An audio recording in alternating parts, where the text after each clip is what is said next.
Good evening. For years we worried that the likes of Google, Microsoft and Facebook knew too much about us.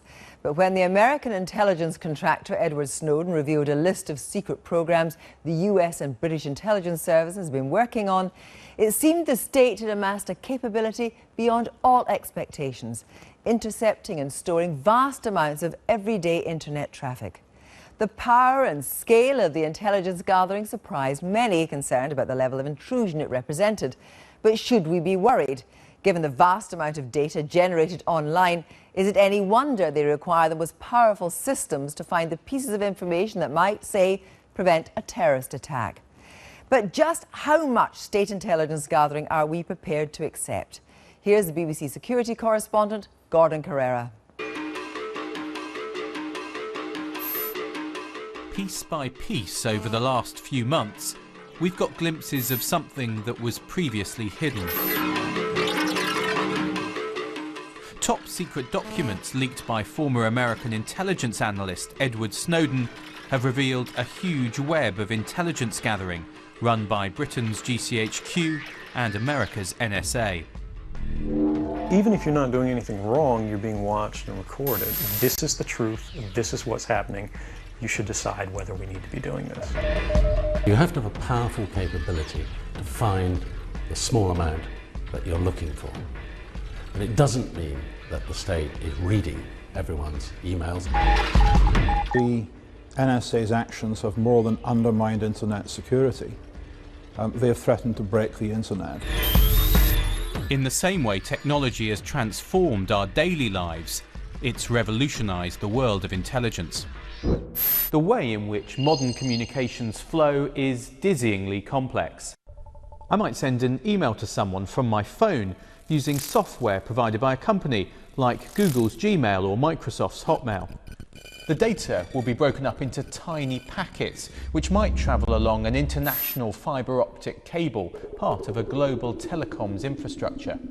The message might also be encrypted by a company's complex algorithm designed to make sure no one can read it along its journey until it reaches the person whom it's addressed to.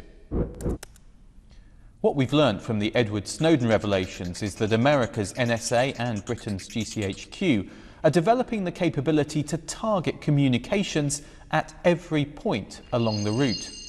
The NSA has a program called PRISM, which allows it to get hold of data from software companies like Microsoft and Google.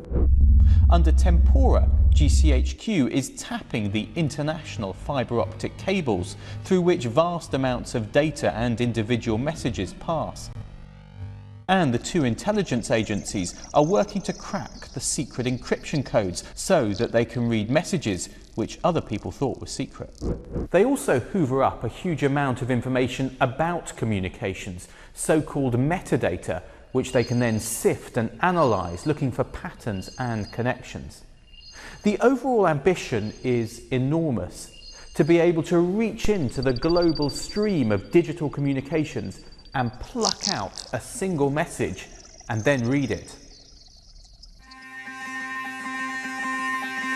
So, with so much of our lives online, leaving a digital trail behind, has the state, without anyone knowing, become Big Brother?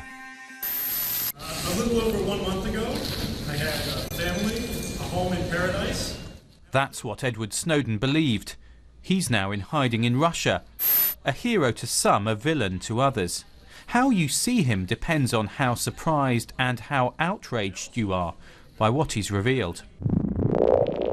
Thanks to Edward Snowden, The Guardian has got hold of a massive trove of top secret documents from the NSA, as well as 58,000 from Britain's GCHQ. So far it's published just a few excerpts. In the last week I've been given direct access to a small selection of original documents held outside the UK. These form the basis of some of the stories The Guardian has already published. The capabilities they reveal and the secrets they contain make clear the very real issues in balancing the public interest with national security.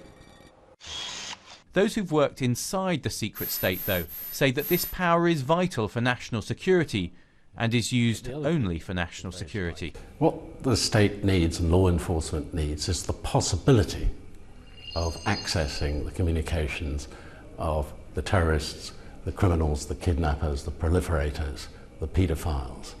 But those communications are all mixed up with everyone else's communications. There are 204 million emails a minute buzzing around the globe.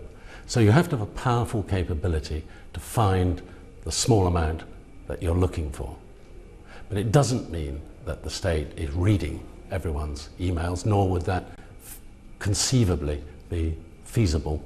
You say the state isn't reading everyone's emails, but people might fear they could be reading my emails. Well, I'd put the proposition the other way around. Would you really support a world in which it was not possible for the police and the intelligence agencies to find the communications of the terrorists and the proliferators and the criminals and the kidnappers?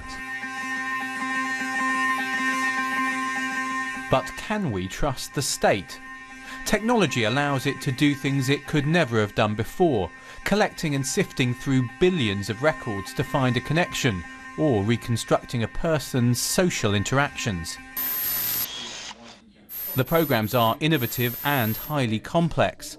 And while there is a system of oversight and accountability, for instance every search has to be justified under the Human Rights Act, critics feel this system is not strong enough. The controls that exist at the moment, the commissioners and so on, frankly, far too small. They couldn't conceivably check every intercept of the sort that Snowden exposed. It's simply not possible. The mechanism isn't there. So your fear is mission creep, that something which is justified in terms of national security is expanded into intruding into all our privacy? Well, yes, or the scope to do so, yes, and the relatively unfettered scope to do so. Now people keep turning around saying, "Oh, we're responsible people." Look, you know, I know some of the people involved in this, and they are decent, civilized people. But you know, the state simply shouldn't have these powers because one day they get used wrongly, you know, and by then it's too late. As well as processing vast amounts of data, the Snowden files also point to the intelligence agencies deliberately undermining some of the security protocols on the internet,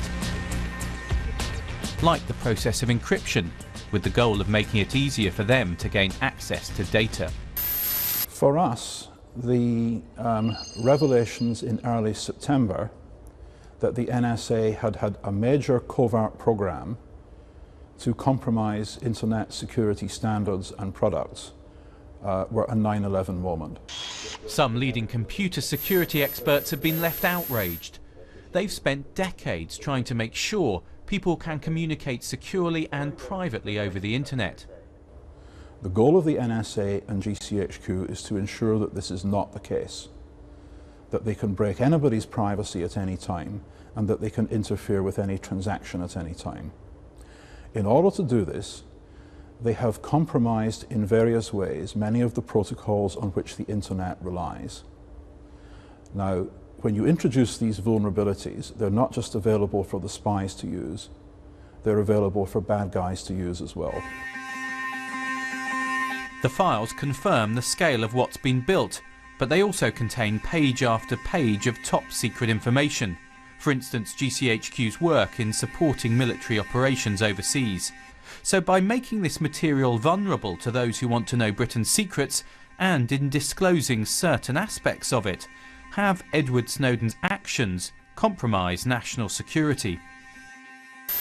Not even the KGB, in its heyday of Philby and Burgess and Maclean in the 1950s, could have dreamt of acquiring 58,000 highly classified intelligence documents. My fear is that we're now going to witness a slow motion car crash in which gradually sources dry up, targets such as terrorists and cyber criminals will work out what are the kind of capabilities that we have, and they will adapt their methods. It will be harder to track them down. The state has amassed enormous powers when it comes to interception, and it's done so in secret. That concerns many who believe there needs to be more public knowledge about the state's capability and more consent to its use of those powers. Secrecy is the antagonist of accountability, always is. Sometimes you can't get around it. You know, you've got to have secret agencies, you've got to have spies, you've got to have ways of dealing with your enemies. Nobody disputes that. But you've also got to have, in a free society, a way of keeping it under control, making sure it doesn't run away. They pushed it even further than we thought they would. The surprising thing to us was that there appear to have been occasional pockets of competence within the NSA and GCHQ. Many of us had for many years thought the real secret was that, like other large public sector IT projects, it didn't work and there was really nobody there. But to find that they had built this machine and got it working was an eye-opener. The balance between secrecy and accountability is being shifted as a direct result of Snowden's disclosures. A senior US intelligence official acknowledged to me there would now have to be more transparency about the NSA's work. But as the public understands more about the powerful machine that's been built in secret, how far will it be confident that it's being used to keep us safe rather than spy on us? Gordon Carrera, well,